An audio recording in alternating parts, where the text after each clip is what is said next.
Bună și bine v-am găsit la un nou episod din Minecraft 15. Astăzi sunt singur. Voi crea o nouă mapă pe survival mode. În seara asta vom mai face episoade cu Ana. Deocamdată ea nu este aici, este la școală.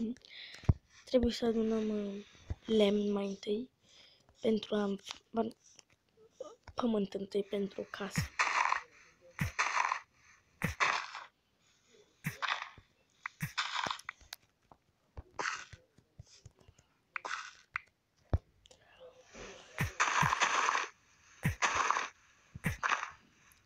Da, și dacă vă place această serie de Minecraft, să nu uitați să apăsați butonul de like, comment, share și să vă abonați la noi.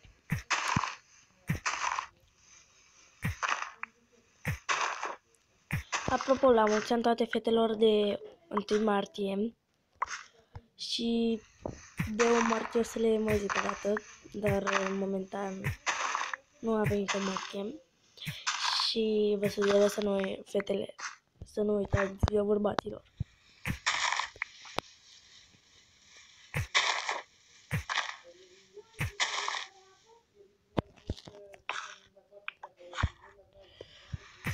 Va trebui să adunăm mai mult pământ pentru casă.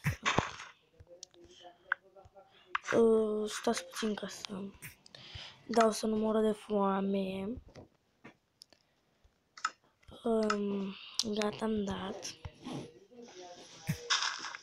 Că s-ar putea să murim de foame și nu aș vrea asta.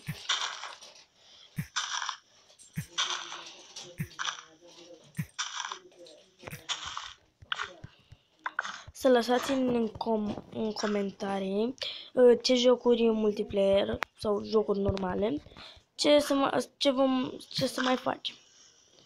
Că eu cu Ana nu prea mai avem idei deloc.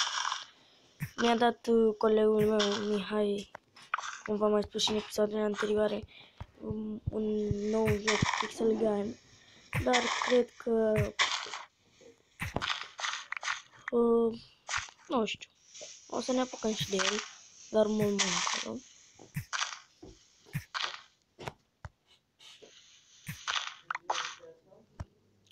Trebuie să adunăm 64, pe aia ne apucăm de casă.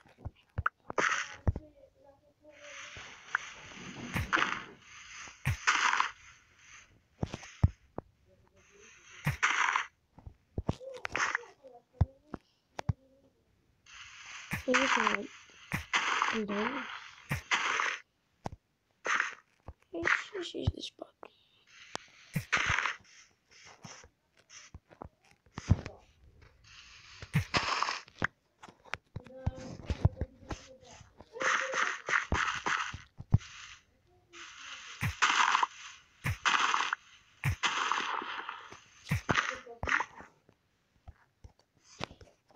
Ok.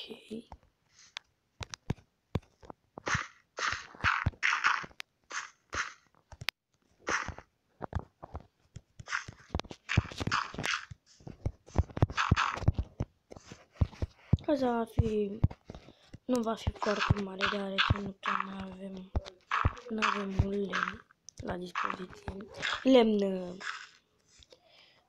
pământ.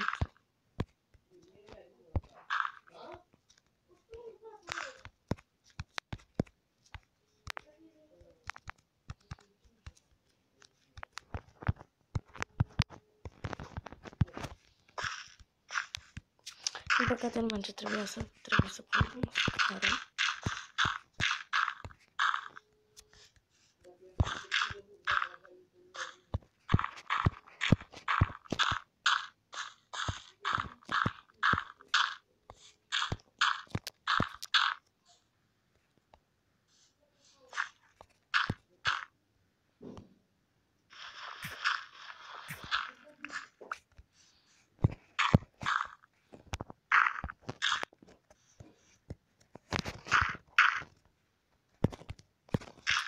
Eu am văzut că 54 de lemne pentru casă mai micuță.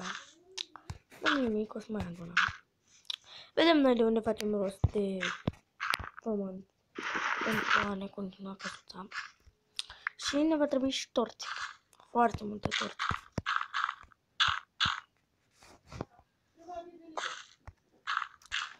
Dar casa noastră are o întorsătură cam nendoasă. Nu știu cum, dar am să mai aduc.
Ce s-a întâmplat oare?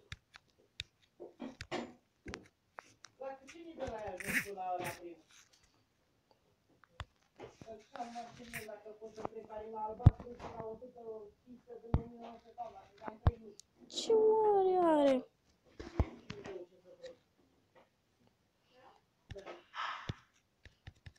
Ok. Bine, aici vom încheia episodul de astăzi și vom mai face încă unul, cred. Pa!